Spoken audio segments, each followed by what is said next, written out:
Hi, my name is Krista Hensley and I would like to talk to you today about eco-friendly gardening. You ever wonder what the outcome of our beautiful planet would be if we continued to live recklessly? Who would benefit from this process? The people who call this planet home, the wildlife that reside in our communities, and of course our future generations. As someone who is a landscaper and enjoys making improvements to the community, I can say that as one person I can do a lot, but as a team we can come together and make huge impacts. Today, I would like to discuss 3 methods that can improve our planet. We will discuss how to reduce waste, the importance of wildlife gardening, and climate change. Let's take a look at one method. Reducing waste goes beyond recycling. The critical first step of waste prevention has been overshadowed by the focus on recycling. The main purpose of recycling is to use what you already have. However, you can continue to reuse those resources again and again. Collecting your leftovers from dinner, weeds from your flower beds, and various plants that you don't want is much more efficient than purchasing soil. Sure, you have a local gardening shop, you can purchase compost there, but your homemade compost, that's a lot more efficient. Compost reduces plant disease and retains the moisture in soil. Constructing barrels to collect and store rainwater can make a huge impact. There are so many ways to reduce the waste that we create: growing your own fruits and vegetables, purchasing recyclable packaging. Now that you understand how to reduce waste, let's take a look at wildlife gardening.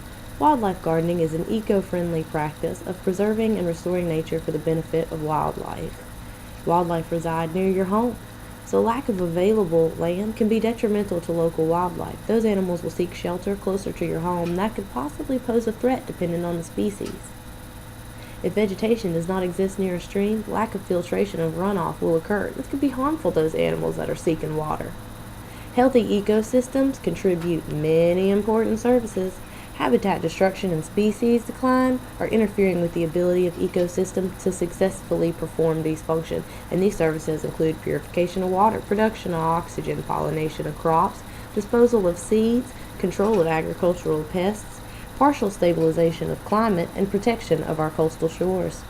There is no economical market for planning for development. We do not have to pay for those services. No one makes a profit from these, so their importance becomes ignored. Biodiversity is declining due to the lack of these services. Habitat loss due to human activity is one of the primary reasons for species decline. Your garden can contribute to ecosystem services. Vegetation produces oxygen, trees can help create clean air, a wide variety of flowering plants are vital to native pollinators.